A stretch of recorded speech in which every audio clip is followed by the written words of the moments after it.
From the CyberHub bunker and studio, you're tuning in to the CyberHub Podcast. And now for your host and CISO, James Azar. Good morning, security gang. Welcome to another episode of the CyberHub Podcast, Wednesday, January 8th, 2025. A busy and packed show for all of y'all this morning. So let's go ahead and get right into this morning's program. I won't bore you with the subscribe, share, like, comment, and all of that stuff. You know how to do it already. Now, a tradition here on the CyberHub Podcast, if it's your first time tuning in, is always do a coffee cup cheers. Yes, typically you do cheers over a good bourbon, scotch, whiskey, or even a glass of wine. However, on the show, because we do it at 9 a.m. and we have an audience from all over the United States and the world, at this point, we're in 30, yesterday's feed was in 42 countries. Coffee cup cheers or an afternoon beer if you're watching us in Germany or Netherlands or Israel or everywhere else. Coffee cup cheers, y'all. All right, love it. Let's go ahead and get started with this morning's news with more telecom breaches taking place. And let me tell you something.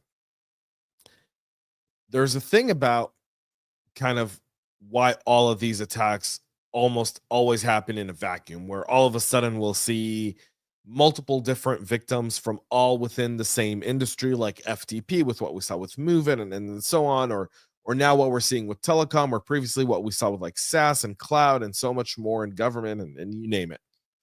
And the reason for it is because while crime is decentralized, the amount of like decentralized criminals that operate within this ecosystem is very low. And initial access brokers aren't in the thousands, they're in the handfuls, they're in the dozens or two that are reputable that people use. And so initial access brokers were typically targeting an industry based on a specific vulnerability. What does that mean when we look at what's happening in Namibia or what happened in the US or what's happening in Taiwan or everywhere else? Is as a practitioner, when you look at these news, you go, wow, another cyber attack. Wow, another cyber attack. But that's not really it. It is the fact that initial access brokers and the people and part of the kind of deconstructed kill chain, but the reconnaissance side, where really all of the work takes place, because everything thereafter is just simply we've mapped, we know where we're going, deploy it and let it run. Right? But the reconnaissance side of the kill chain, the initial access brokers, the folks who do the phishing emails, the folks who do the credential stuffing and password spraying attack in order to gain access to your network. They're doing that across specific industries, and they're having a lot of success. And that typically boils down to less than a handful of initial access brokers that are leading these types of attacks.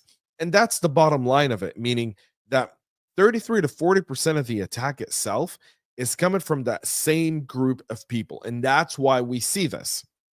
And so as a practitioner, when I look at that, now understanding what I just explained, I know that if I'm in telecom or if I'm a supply chain company in telco, if I'm anywhere within that circle, I'm really doubling down on my protections. I'm studying the TTPs.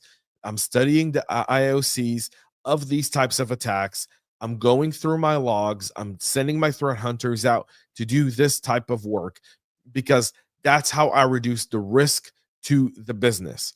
And so this is what happened in Namibia. The attack was actually on the IT side of the house, meaning the database side of the house. They're able to compromise customer information, not the OT, not the operational technology of Telecom, right? So again, that's really important to note. That's also the same with Salt Typhoon. Salt Typhoon compromised the IT systems.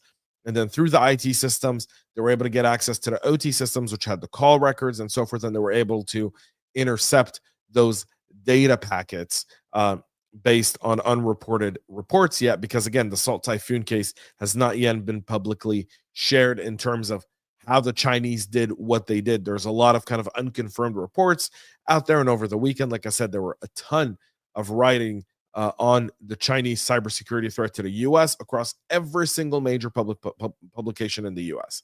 So anyways, Namibia, a country in Africa, has now also fallen victim to a telco breach that really started in December that compromised user data. And again, that's likely espionage related, not ransomware related, although this one was ransomware related as well. the Namibia one, which is the kind of the only exception from all other telco breaches, was this actually had a ransomware attack. And it's likely because the gang thought that they could possibly get some money out of it as well beyond the espionage, or they could be testing a tool. So what nation state APTs will do is they work with these, I call them cyber criminal gangs, but really they're kind of like contractors to the governments, right? You see that in China, you see that in Russia, you see that in Iran. And so the nation state will see a code by a gang and say, prove it to us. And so, but they don't want a high-end target. So they'll say, go do it somewhere in Africa or Southeast Asia, somewhere where no one would really notice this happening, but we just want to see how it works. And so they do that. This is the case likely here with Namibia, by the way. So there's that there as well. There is a security breach. The most useless organization on the planet is the United Nations. More so, the United Nations, believe it or not, has more than one really agency. They've got a whole bunch of agencies in the UN, proving just how useless the organization really is. The International Civil Aviation Organization, part of the UN, confirmed a hack on Wednesday to its recruitment systems involving the compromise of more than 40,000 records containing personal information. It follows the Montreal-based agency announcing it was actively investigating reports of a potential information security incident. In an email, the agency said it can confirm that the reported information in the security incident involves approximately 42,000 recruitment application data records from 2016 to July of 2024, and claimed to be released by the threat actor known as NATO Hub. The NATO Hub account on Breach Forums 2, the successor of Breach Forums 1, was registered 6 months ago. It's previously claimed to have access to personal data of 14,000 delegates to the United Nations, and it compromised all kinds of information for them. I'd like to say that good for the UN. This just proves how useless they really are in doing anything, and that they should be disbanded and disbarred, and put into the history books of shame for what they are as an organization supporting, when Saudi Arabia, Iran, or Venezuela are on the Human Rights Council of the UN, just ask yourself. All right. In some news today, the White House finally announced the launch of the U.S. Cyber Trust Mark, which is the cybersecurity safety label for IoT consumer devices, IoT Internet of Things, for those who don't know the abbreviation. The Cyber Trust Mark will start appearing on smart products sold in the U.S. later this year. It'll help determine whether the device you want to buy are safe to install in your homes. Now, it's designed for stuff like home security cameras, TVs, internet-connected appliances, fitness trackers, climate control systems, and baby monitors. And it signals that the IoT device comes with a set of security features that have been approved by NIST, including a non-standard password, the ability to change the password, how it processes data, and so much more. Now, is this going to be the end all be all? No, it's a good start. It's really, there's still a lot to be left desired by this program, but it's there. The QR code that will be on every single box would allow you to scan it. That would give you additional information like instructions on how to change the default passwords, how to configure the device, automatic updates, the product's minimum support period, and a notification if the manufacturer doesn't offer updates to the device. The program is open for business in 2025. According to the White House, the companies will soon be able to submit their products for testing to earn the label. Companies like Best Buy and Amazon will be highlighting labeled products, and consumers can look for products bearing the trust mark on their shelves. So we'll see that the FCC has been working on this as well. Let's hope they don't screw this up like they've done so much more. Summer of last year, Pavel Durov, the CEO of Telegram, was arrested and detained in France for allegedly operating Teleco. Extensively about it on our website at cyberhubpodcast.com. You can go back and actually read the stuff I wrote around Pavel Durov and the concerns I had about it. Well, my concerns have come to fruition now, where it appears like Telegram has started to cooperate with government requests and law enforcement in terms of sharing information and phone numbers or IP addresses of users on the platform. So what Telegram was known for before was anonymity.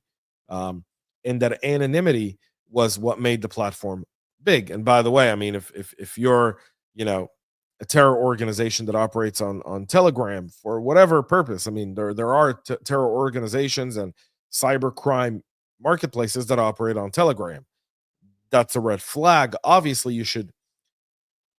Do you want it or not want it? Because at the end of the day, if they don't do it on Telegram, they're going to do it somewhere else, and you may have less access to something else. There's a whole debate around, kind of limiting communication, thinking that it would stop. No, it's not going to stop anything. However, the disappointment here is apparently the pressure on Durov has cracked Telegram and the company to really start cooperating. And we obviously know that in the US, there's 2,200 requests that were made by the US that were shared from Telegram to the US government, but there's even more in Europe, way more in Europe. And for its end, Telegram is actually pulling out the numbers. They're saying we got all of these requests for phone numbers or IP addresses, 900 requests or however many for 2,200 users or whatever the case may be. So Telegram's actually publicly disclosing this through their Telegram transparency page, to the fact that they're cooperating, trying to kind of show that. But again, just shows you that when government hones in on leadership like Pavel Durov, he had no choice but to almost bend the knee and try to find a way to cooperate, likely through his counsels. Even though the policy has shifted in Telegram, still multiple cybercrime groups announcing their departure. That landscape hasn't changed much yet, because they simply have to establish a new infrastructure. And then when they stand up that new infrastructure, they're going to have to essentially vet everyone coming in, which is a whole other thing for cyber criminals as well. So there's that. We'll move to CISA issuing warnings to U.S. federal agencies to secure their systems against critical vulnerabilities in Oracle WebLogic servers and Mitel's MyCollab systems that are being actively exploited in attacks. They've added the path traversal vulnerability found in the new unified messaging component that Mitel Collab's platform has to its CAF catalog, that's CVE 2024-41713. The Oracle WebLogic flaw track, the CVE 2020-2883, was patched 4 years ago. However, some systems remain unpatched, and it's now being leveraged in attacks, which is why they bring this up. A relatively new Mirai botnet has been growing in sophistication. It's now leveraging some industrial routers and smart home devices 0 days in order to expand its botnet footprint. The botnet, whose name is a homophobic reference, also relies on a custom exploit for unknown vulnerabilities in the Neterbit routers and Vimer smart home devices. It was discovered last year in February and currently counts 15,000 daily active bot nodes, mostly in China, the US, Russia, Turkey, and Iran. Kind of showing you that landscape. Specifically, it targets these set of routers and DVRs. You can look at the whole list. It's a long list, but you can see that Huawei routers, Asus routers, Forfaith industrial routers, PZT cameras, and the Forfaith industrial routers is something we talked about just a few days ago here on the show. So you can obviously see that it's all being part of a botnet that's bigger and greater than that. So it requires your immediate attention, and we'll have that list on our website at cyberhubpodcast.com in the show notes there. Because if you don't know this, if you're listening or watching, you kind of go, hey, I want this written down. If you go to our website, you can subscribe for absolutely free. You get it in your inbox every single day after the show. It's a write-up with the key highlights and key takeaways of the show that you can share among your network. So Google and Mozilla announced a fresh new security updates for January 2025, patching some high-severity vulnerabilities in their browsers. Google released Chrome 131, and Mozilla has also patched 11 vulnerabilities in Firefox and issued those new versions. Those are ESR 115.19er and ESR 128.6. And then the vulnerabilities were patched in Firefox 134. So make sure you get those addressed. Also, Android released its first security update of the year yesterday, disclosing several critical and high severity vulnerabilities that affect a wide range of Android devices. The vulnerabilities are cataloged as CVEs 2024. All of them are that 430-906, 43770, 43771, 49747, and 49748. You want to make sure you get your Android patched up. And our friends over at YL Ventures finally released the State of the Cyber Nation 2024, a data-driven analysis of the Israeli cybersecurity system funding and M&A activity back in 2024. 2024 seemed to be a tough year, but overall, the state of cyber in Israel is actually record-breaking, if not on scale. If you take a look, almost $4 billion, that's almost a 110% increase from 2023 to 2024. The industry demonstrated explosive growth, with Wiz really ranking at the very top with their $1 billion round. Let me put that up here. That's here somewhere. There it is. Wiz with $1 billion Series E round, Sierra with $300 million, Exonius with $200 million, Silverfort with $116 million, Torque at $70 million, and Mind with their seed round of $11 million.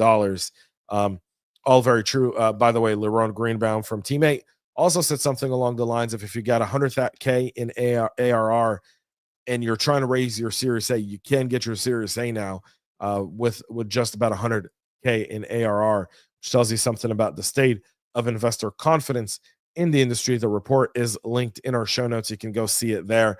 A great report of the status. It also compares the Israeli ecosystem to the overall cyber ecosystem, where you see a lot of consolidation happening overseas. And here's some of the homegrown consolidations. My friends over at No Name acquired by Akamai for $450 million. Gem being acquired by Wiz for $350 million.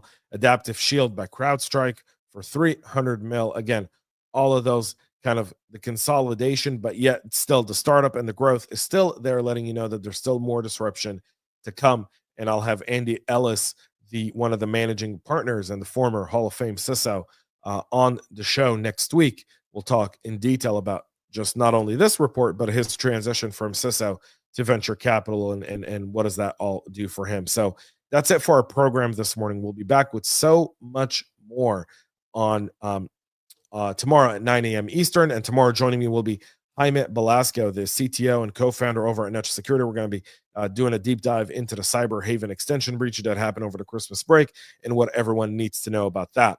Until then, have a great rest of your day, y'all. Thank you for tuning in. And most importantly, stay cyber safe. We love feedback, so make sure to connect with us on social media and subscribe to our podcast on your favorite podcast listening platform.